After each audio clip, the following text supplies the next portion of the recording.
আমার জীবনটা এলোমেলো হয়ে গেছে শবনম। আমার জীবনে কোনো শান্তি নেই। তুমি সুখে থাকো, ভালো থাকো, এটুকুই শান্তি আমি আমার জীবনে পেতে চাই। আমাকে সুখী দেখতে গেলে যে তোমাকেও সুখে থাকতে হবে যশ। তুমি ভালো না থাকলে যে আমিও ভালো থাকতে পারি না। আমি ভালো থাকবো শবনম, কথা দিলাম তোমাকে।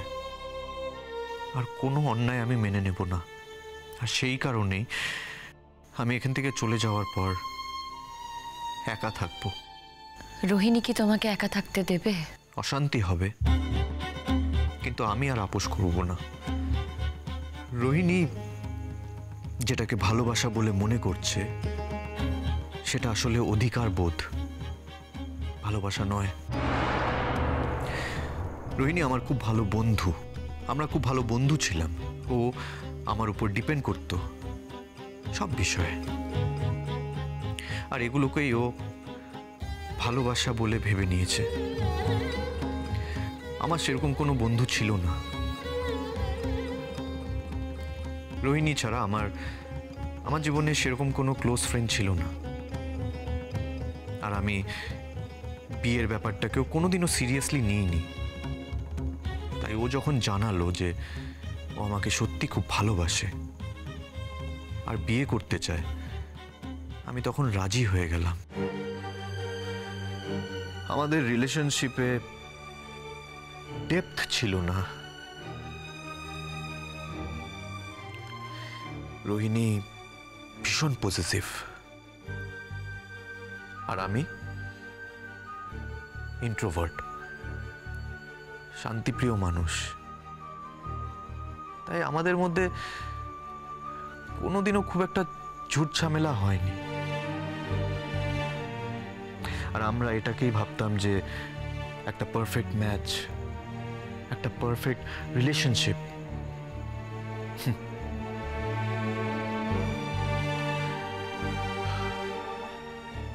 আসল ভালোবাসাটা কবে বুঝলাম জানো? আসল ভালোবাসা কি, কাকে বলে? যেদিন তোমাকে প্রথম দেখলাম। এমন অনেক নতুন নতুন অনুভূতি যেগুলো আমার জীবনে আগে কোনোদিনও আসেনি, সেগুলো অনুভব করা শুরু করলাম। হ্যাঁ, হয়তো হয়তো আমি রোহিণীর সাথে অন্যায় করেছি, হয়তো না অন্যায় করেছি আমি ওর সাথে, কিন্তু সত্যি কথাটা তোকে বলতেই হতো। মিথ্যে ভালোবাসার অভিনয় দিনের পর দিন কন্টিনিউ করা যায় না, আমি পারতাম না। আর তাছাড়া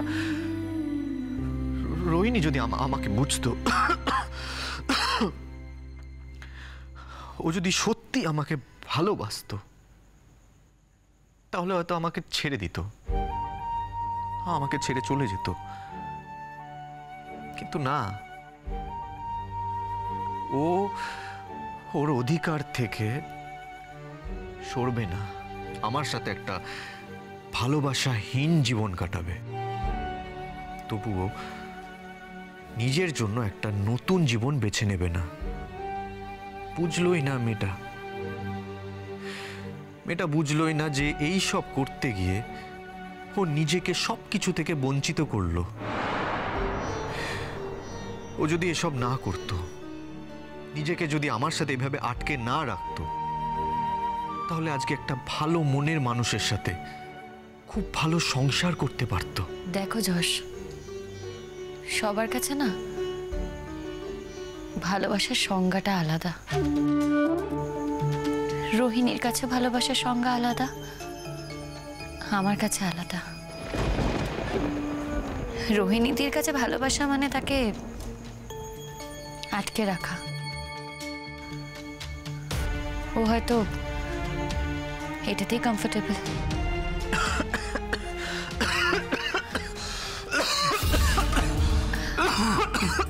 যশ, যশ,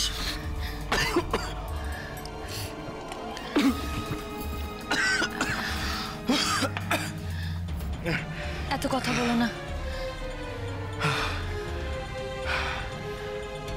শুয়ে পড়ো। একটা কথা বলবো। বলো।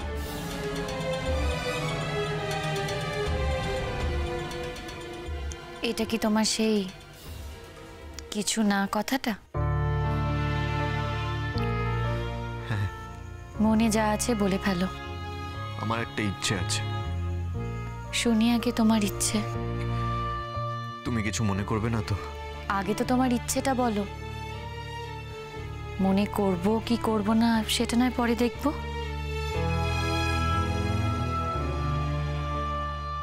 বলবে না তো? তাহলে আমি যাই। না, দাঁড়াও দাঁড়াও। তোমরা আমার জন্য এত কিছু করেছো, যেটা আজ অব্দি আমার জন্য কেউ করেনি, আর কেউ কোনোদিনও করবেও না। কিন্তু আমি নিজে তো একজন ডাক্তার। আমি এটা খুব ভালো করে বুঝতে পেরেছি যে এই রোগটা আমার শরীরের ভেতরে বাসা বেঁধেছে। আমার আয়ু আর বেশি দিন নেই। শবনম, আমি চাই আমার যা কিছু আছে, যা সম্পত্তি আছে, যা প্রপার্টি, ব্যাংক ব্যালেন্স আছে, সে সব কিছু একটা চ্যারিটেবল ট্রাস্ট অথবা কোনো ভালো সংস্থা যারা ক্যান্সারের রোগীদের উপর কাজ করছে তাদেরকে দান করে দিয়ে যেতে চাই। তোমরা আমাকে নিয়ে এত ব্যস্ত, এখন কোনো ভালো সংস্থা খুঁজে পাওয়ার সময় পাবে না তোমরা। তাই আমি এটা ডিসাইড করেছি যে আমার যা কিছু আছে আমি সব কিছু তোমার নামে করে দিয়ে যাব।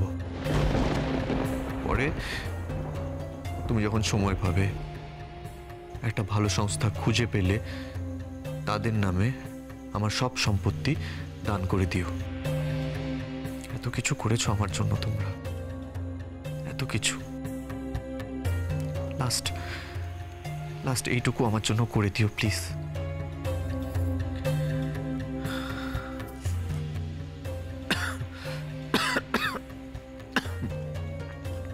তোমার কথা বলা শেষ হয়েছে তো? আমি যাই।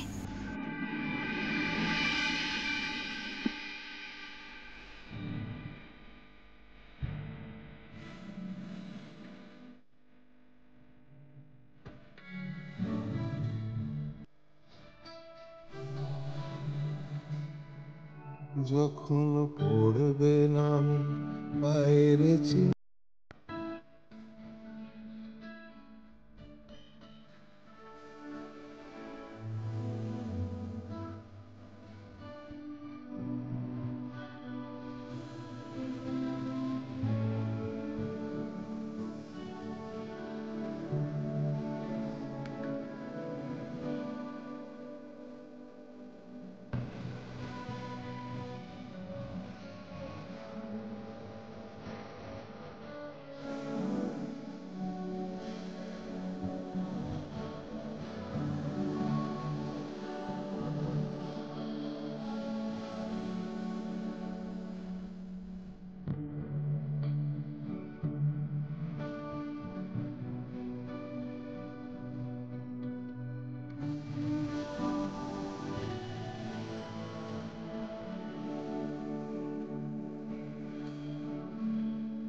বাইরে ওই মাটি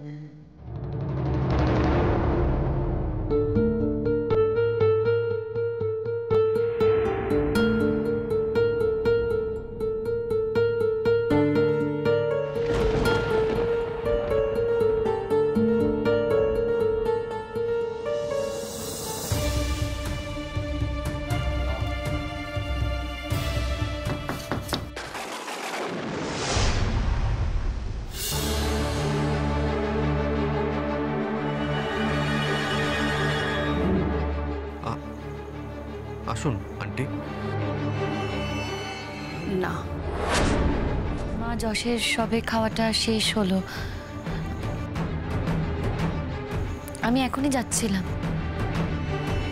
একজন মানুষের স্যুপ খেতে কতক্ষণ লাগে সেটা আমার জানা আছে অপরাজিতা। আন্টি, আসলে আমি শবনমকে বলেছিলাম একটু বসে যেতে, একটু গল্প করি, তারপর তুমি চলে যেও। আমি তোমার সাথে কথা বলছি না যশ, আমি এখানে আমার ছেলের বউয়ের সাথে কথা বলছি। দেখো তুমি অসুস্থ, বাবু তোমাকে এখানে নিয়ে এসেছে, ও তোমাকে এখানে থাকতে বলেছে, ও তোমার চিকিৎসা করছে। বাবুর ইচ্ছেকে তো আমি অসম্মান করতে পারি না। মা, মা তুমি কিন্তু আমাকে ভুল বুঝছো। দেখো অপরাজিতা, আমার বয়স কিছু কম হয়নি, তাই কোনটা ঠিক কোনটা ভুল সেটা আমার চোখে এড়ায় না। আন্টি, আন্টি সরি,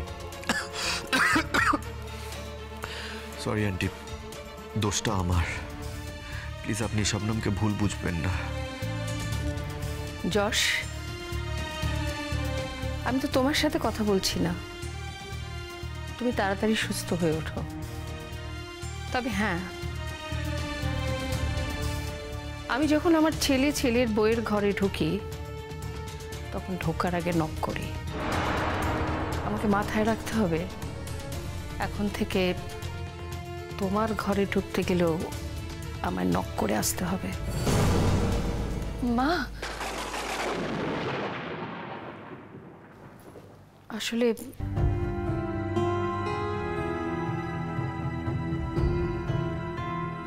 বাবুর আসতে এত দেরি হচ্ছে, নর্মালি ও তো এত দেরি করে না, তাই আমি তোমার কাছে জানতে আসছিলাম। কিন্তু এসে বুঝতে পারলাম বাবুর যে আসতে দেরি হবে সেটা তুমি জানতে। যাই হোক, আমি আসছি। আন্টি, আন্টি, আন্টি শুনুন, আন্টি ভুলটা আমি করেছি। আন্টি শবনমের কোনো দোষ ছিল না, ভুলটা আমি।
কি হয়েছে তোমাদের? বলো তো। কিছু হয়নি, তুই খা। না মানে তোমরা দুজনেই খাচ্ছ না, খাওয়ার নিয়ে নাড়াচাড়া করছো শুধু। আমি অপরাজিতাকেও খেতে আসার কথা বললাম, ও বলল খাবে না। মানে কি কোনো অশান্তি টশান্তি কিছু হয়েছে নাকি? তোর সঙ্গে আমাদের কিছু কথা আছে বাবু।